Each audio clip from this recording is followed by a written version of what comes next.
direction below him, guided in English. Set, go!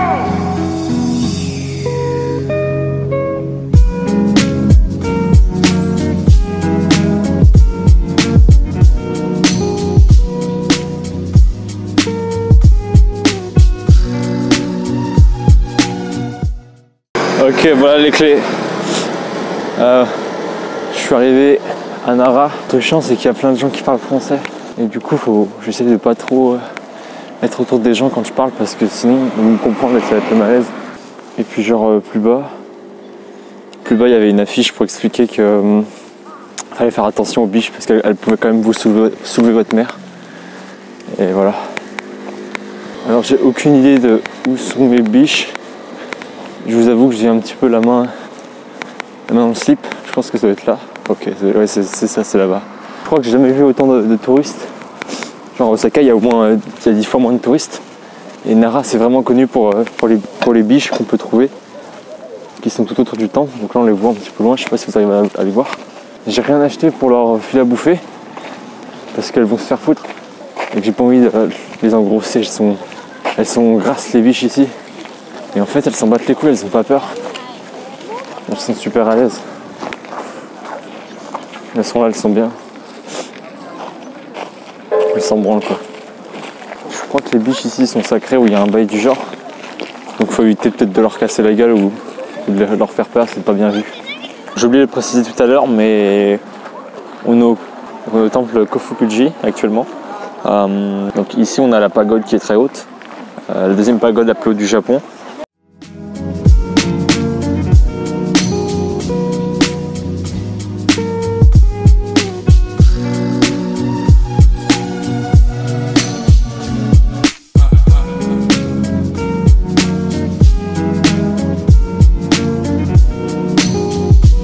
NANI?!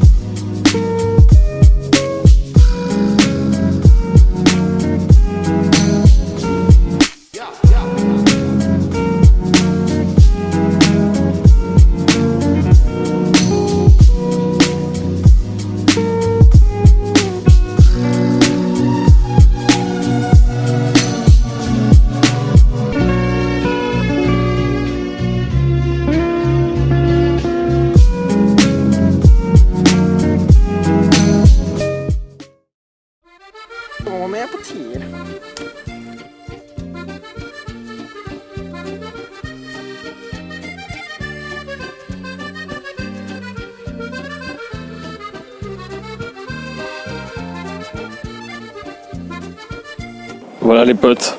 Bon, je sors de mon petit okonomiyaki. Ils ont eu un super avis sur TripAdvisor. J'ai payé un peu moins de 7,50 €. J'ai pris celui-là. Je le recommande chaudement. Là, je suis en direction du parc Kasuga Taisha. Et c'est une forêt qui est un peu, comment dire, qui a des airs un peu très primitifs. Elle a l'air vieille, il y a des biches comme ça qu'on croise parfois, ça a vu. Avec des vieux arbres. Et c'est très sympa. Il fait pas très chaud. Et en plus on est à l'ombre. Mais c'est assez agréable. Voilà, donc là c'est les lanternes du parc. Je vais regarder mon papier. Les lanternes du parc Kasuga. Et en fait ils ont été obligés de mettre des panneaux pour dire aux gens de ne pas toucher les lanternes. Les lanternes, c'est tout ce que vous voyez comme ça le long, les grands trucs, les grands édifices en pierre avec de la mousse. Parce qu'il y avait des connards qui venaient se foutre dessus pour prendre des selfies comme des fils de pute. Et du coup, ils ont dû dire aux gens d'arrêter de monter sur les lanternes. Et c'est très vieux et on voit que la mousse a vraiment pris le dessus. Et c'est très sympa. On peut voir qu'il y a des kanji écrit dessus, donc je sais pas si c'est une lanterne pour une personne décédée. Ça serait tout possible, mais vraiment il faut que je me renseigne car je suis pas sûr. Et après là, donc il y a la forêt en face, mais on n'a pas le droit d'y aller. Voilà, c'est ça que je voulais voir. C'était ce que j'ai envie de voir ici, c'était aussi les forêts super calmes. Et pour le coup là, je suis en plein milieu de la forêt, enfin en plein milieu, et il y a personne. et je suis tout seul. Enfin, c'est un lieu qui est ultra paisible, ultra mystérieux et ça sent l'histoire. Ça sent le passé en fait. C'est trop bien. Ce qui est super intéressant aussi, c'est de voir à quel point c'est une forêt qui est super différente de ce qu'on pourrait avoir en France ou en Europe. Les arbres en eux-mêmes et puis le sol, c'est un sol qui est un peu bizarre. C'est pas de l'herbe, c'est comme de la mousse, mais c'est super cool. Ça fait très jurassique. Il fallait payer 600 yens. Mais moi je paye pas 600 yens pour voir un temple. Faut pas fumer des pilons non plus quand même, calmez-vous les gars. Du coup je vais repasser par la forêt primitive et je vais essayer